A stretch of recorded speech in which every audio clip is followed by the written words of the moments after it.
Alright guys, so today I'm here with Suraj and I'm doing a tour. It's called Dharavi, Yes. Dharavi Slum Tour. Um, I won't be able to record much in there, only in the spots that he tells me it's okay and it's not offensive. So I'll be doing that, and then he's gonna talk a little bit right now about this area right here. I guess this is like the entrance, maybe. Okay, so we can talk now. So right now we are going to start a 2.5 hours walking tour of one of the largest slums of Asia. Before we go there, I would like to introduce the place to you. So the name of the place is Dharavi, Dharavi, Dharavi, which is one of the biggest slums of Asia. Dharavi is a settlement of about 1 million people, okay, spread across 175 hectares of land.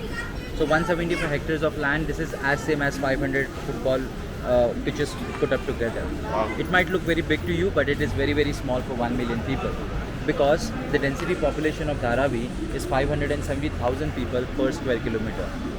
So you can imagine more than 500,000 people living in 1 square kilometer of land. That is how densely populated Dharavi is. Wow. To give you some ideas, what are we going to do on this tour? So basically, this is not a poverty show. It is an educational walking tour with cross-culture experience. So we are going to explore Dharavi in two sections. The first section, we will be going into the commercial area where there are lots of businesses, industries, factories we are going to see. It is estimated that in Dharavi there are about 5,000 small-scale businesses running. The major category of the businesses is plastic recycling, leather making, food making, pottery industry, and textile. So these are the five major category of the businesses, and it will be amazed to hear that the annual turnover of Dharavi, the combined goods and services created, is estimated to be $1 billion US. Wow. Okay, this is the annual turnover of goods and services which get manufactured in Dharavi and get exported all around the world. Okay, in the second section of the tour, we will be going in the residential area where we'll be seeing the local people in the residential, how they're living, their opportunities, their challenges, the lifestyle basically. Okay, as I told you, the main purpose of this tour is to get to know the slum better, not to make the local people feel bad about it, or it's not a poverty show. Yeah, yeah. Okay. Perfect. So before we go, there are some instructions I would like to give you. Okay. There will be many places where we'll be going to some narrow areas and crowded areas. So sometimes it may not appear very clean and tidy also. Right. Okay. Anything you feel like you're uncomfortable in those places, you just have to let me know instantly, so that I will take you out of the place very soon. Okay. Okay. Good. Let's go. Alright, so I'll continue now the video whenever he says it's cool to record, and I'll see you there. Cool. So right now we are at the first part of the tour. The name of the place is 13th Compound. It's an area where they recycle plastics. So Recycle plastics plastic. are bought here by different sources. It can be coming from garbage dump, roadside, dustbin, or it may be also coming from some corporates like automobile scraps or any kind of scraps. Okay. So what is the purpose of they being here? So they have to get recycled and turn it back into raw material. So how this happens here, I'm explaining it to you. So firstly, what they will do this segregation. According to the color and the quality of the plastic, it will be getting separated. After the separation, they have to crush all this big plastic will be crushed into small random piece of plastic, which will be later washed and dried to make it clean. After that, all this small pieces of plastic will be put into a big machine to melt it. Okay? They will melt all this plastic and form a long string-like wire. Okay, a long string-like wire, and this long string-like wire will be chopped down with a mechanical blade. Okay, and small equal pieces of pellets will be formed. So these pellets are the final raw material what they make it over here.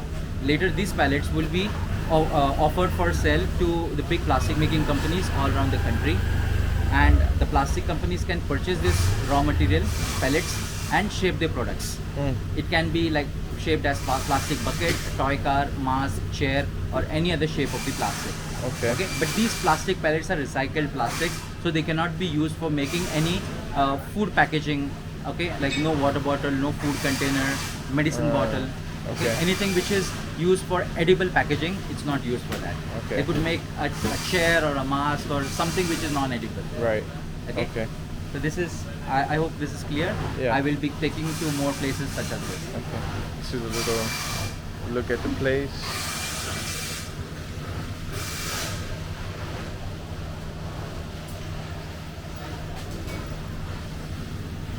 All right. And we got little kitty cat. He said hi. All right. So we're gonna continue walking, and I'll record when it's cool. Okay.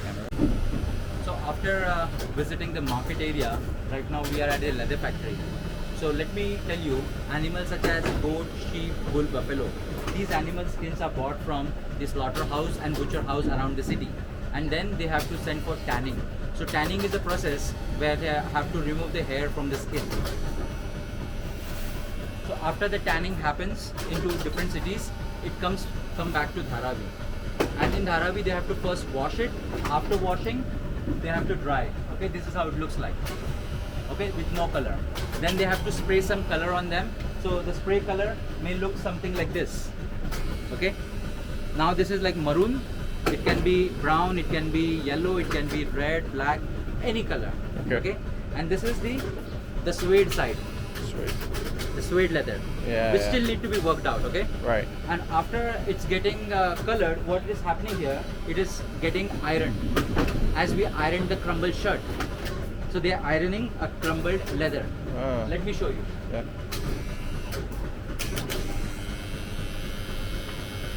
So this is how it looks like. It's ironed the crumbled leather. Now it looks really very nice and smooth. Now this patch of leather is ready to make into any goods, leather goods. Like it can be made into wallets, bags, purses, jacket, or any kind of leather goods they can manufacture. So this thing happens, the goods manufacturing part happens in Dharavi, but into different small units and factories. Okay. So Dharavi's biggest business is leather manufacturing and goods manufacturing. So there are a lot of leather goods made in Dharavi get exported all around the world. Okay. Okay. Nice. I will now very soon take you to the next section of the factory. Okay. Where we'll see the embossing. Okay. All right. Is it okay or? Yeah. Oh, okay. So now in this factory, in this section, you see this is a hydraulic press. Okay, it's a hydraulic press where it press the leather with lots of force and give some impressions on it. It can be, you look at here, it can shape like alligator, crocodile, snakes, like dotted grains, fine grain, thick grain, and look at the examples here. Okay. So when it gets pressed like this, I always thought that it was like this was the animal they used. No. So this is like fake impression. Yeah. The leather is real, but the impression is fake. So this kind of impressions are used to make the leather looks very fancy. Okay. This kind of leather patterns are used for making the handbags for women. Okay. Yeah. And look at the leather.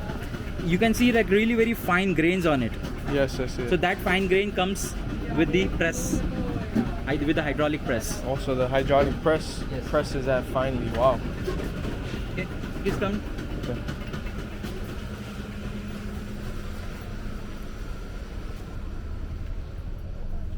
So now we are at the third section of the factory where this is the washing area. Okay. Above you can see if you touch, its leather is wet.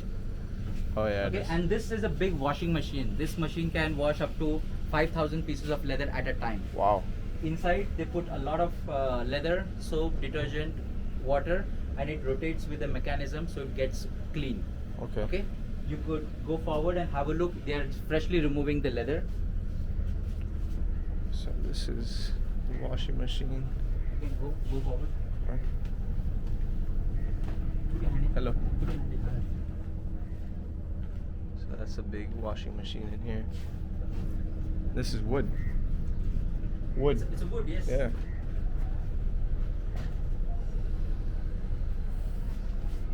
Nice. Wow. So do you That's have really cool. do you have any questions for me about this? No, you explained everything well. Thank explained you. everything very So well. this is why a lot of people ask me, can I do this by myself?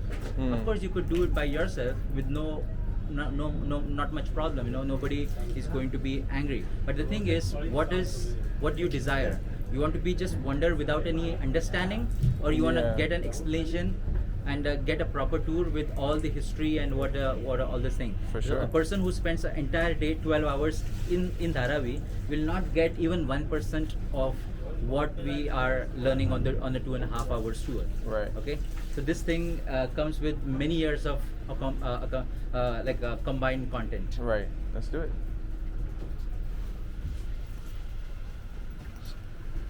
So there's a. You could opt, yeah. Okay.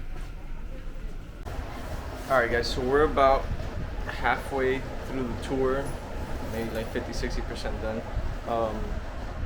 Suraj has invited me into his aunt's home, which is in the slums.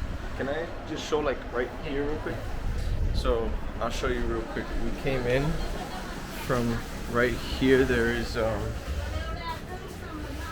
some steps, and we came up here, and now we're just relaxing inside here. I'm gonna ask him some questions about the slums, and hopefully that'll answer some of your questions. So, as someone who has no idea what the slums are or even anything about this, how would you explain that to them living here and the experience of the slums? Okay, so see the concept of slums, what worldwide people already know. Okay, it's stuck with the definition of huge poverty, huge crime. Okay, that can be true in a way, but you also need to understand what is the basis and the history of the slums in Mumbai. Okay, so Dharavi is almost 2 centuries old. Okay, so there was a lot of time for Dharavi to get developed. Okay, so right now majority of the people who are living in Dharavi, they are working out in the city. Okay, they have jobs. Okay, I don't say everybody has a good job or everybody is doing really very good. Yes, there is a lot of struggle, there is a lot of challenges, but this tour we are offering just to give them a proper education to the tourists, that it's not as they are thinking about a slum. So usually in my 12 years of career, I have toured more than 9,000 people. Most of the people, they assume that okay, in the slum there will be like hunger, there will be like a very high amount of poverty rate, there will be a lot of crime, it will be very dangerous. Okay, Right. that can be true with what they understand, but this tour is to, as I told you at the beginning, this is not going to be a poverty show to you, but instead it is going to be an educational walk, because we want to educate the people about life in a slum. Okay, from a point of view of the local people, from a point of view of businesses, from a point of view of the local culture and customs. Okay, so in this 2.5 hour tour, this is what we do. Okay, we go to the local people, as we already here in the family. Okay, we meet and greet the local people. We encourage a cross culture experience. Just like people living in the west side of the globe, they're coming to Dharavi, which is one of the largest slums of Asia, and they're meeting the people, they're trying to exchange the understanding. This is exactly what we are trying to do in a most holistic manner as possible. At the same time, there are about 5,000 small scale businesses running. So it will be also very interesting to see and get close to an understanding how the businesses are getting operated, and what are the amount of the goods and services which is getting manufactured here. So this is like really very interesting. Yeah. Okay, so this is exactly what we are trying to show. And of course, slum tourism may get a lot of criticism from somebody who would not who is not willing to experiment in what they want to see. Okay, they always it get like criticism like dark tourism or something like that, like a black or red tourism something. But yeah, it's also the approach. How do we do it? We, as you see on on the way, everybody who fall on our path, they were so happy to see us. Yeah, that's we were true. visiting their factories, bakeries, like everybody was saying hello to us. Okay, at the same time, we don't want to give them even 1% of trouble by our visit. Right. Okay, that's the reason we have maintained a very good relationship with the people, and also our approach is in a way that we don't visit as a tourist. We visit there as a learner, curiosity. Right. Okay, like a curious learner. Okay. Okay. So, um, as someone who is gonna want to do the tour, how should they prepare for this tour, or like mentally, or anyway, how should they prepare See, for doing a tour? there is not much of instructions, because the tour is very doable for anybody who is willing to accept the truth. Okay, Right. so I don't want to build like very fancy thoughts for you. Okay, you have to come with a prepared mind that you are going to see like real thing. Okay, Right. at the same time, not everything here is fancy. We are going to walk into some streets which is really very narrow. We are going to walk into some streets or visit some factories which where it's not smelling great. Okay, at the same time, on our tour we also give them like a chance, like whenever they want to feel they want to just go out of this maybe like smell or something. Yeah. They can always tell the tour guide. Okay, so there is nothing very hard and fast rules or regulations coming on the tour. I just want everybody who is coming on the tour, they come with open minded, with curious mind. Okay, and of course wear comfortable shoes, because we are going to have a 2.5 hours walking tour, and maybe a hat will be really very helpful in the sun. All right. That's That's pretty much all I had. If you want to say anything else, we got about 9 minutes left, so of footage. So whatever we you could want. do. whatever We you wanna could say. cover something in the pottery area. Okay. Okay. Cool. So we took a little bit of a rest here at his aunt's house, and now we're gonna continue. I think we're gonna go visit Pottery Station, and yeah, from there we'll continue. All right. Good. Good. All right. So this is a little bit of a walk through the market of the slums here.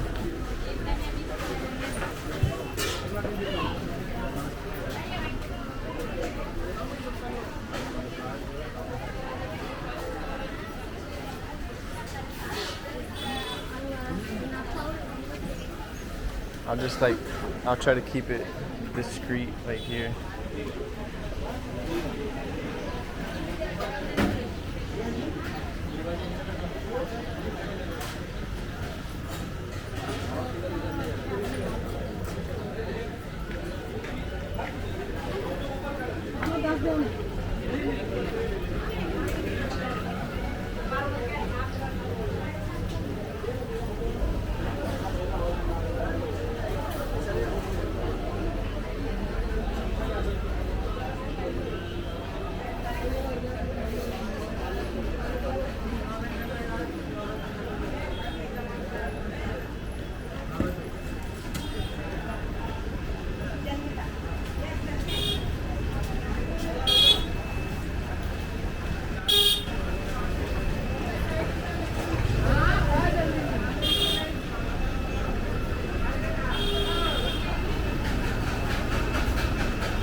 Alright,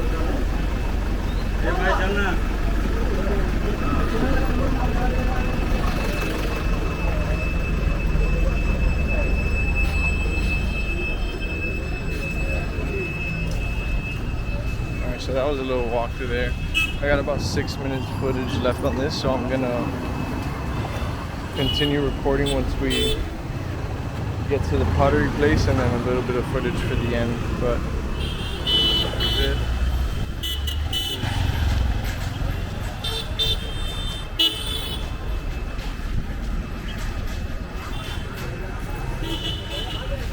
So we are at the final part of the tour. This is the biggest pottery industry of Mumbai. The name of the place is Kumbharwada. Okay, in this community, they are the people from the north side of India, Gujarat and Rajasthan.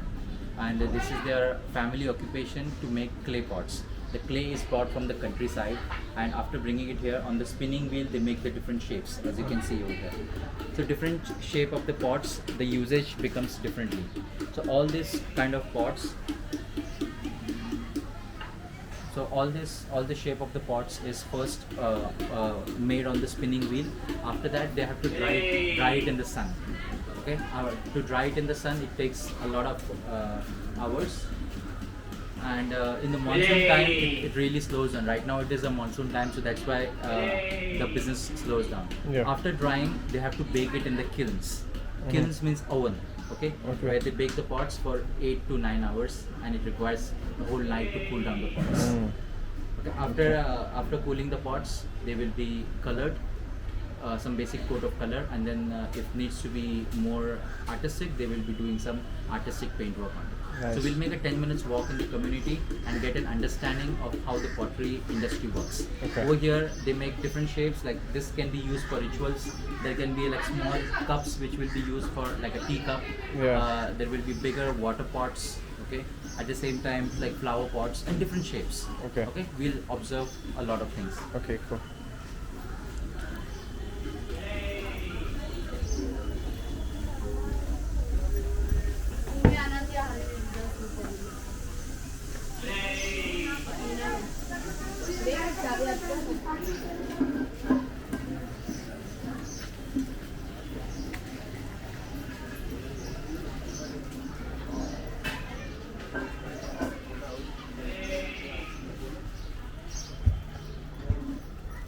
See, these are the oil lamps. It will be used in a festival which is called Diwali, which is the biggest festival in India. That will come in November. Okay. So we will be using this lamp, put oil in that and a cotton roll, and light it in front of our doors. Oh, nice. Okay. That's beautiful.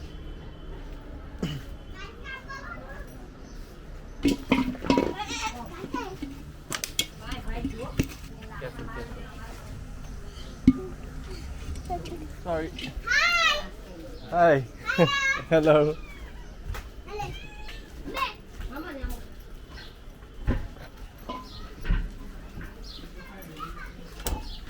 It requires a lot of attention to walk around. Yeah, to navigate. Because so many things are happening.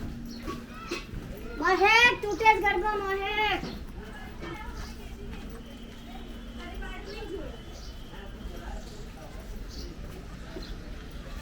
Alright. I have about 2 minutes left of footage. So yeah, I'm gonna cut it off and we'll save it for the end. Alright guys, so we just finished a tour. We're here in the reception area of the tour. I'll show you real quick. He was telling me that these products here are made from the waste fabric of the Dharavi Slums, and they used it to turn it into like little pouches to hold your money, pouches to hold your phone, and all these bags. But I wanted to show you real quick how to book this tour, because it was a very good tour and we did go through a lot. So the way I booked it was on Airbnb, and all you do is hit explore.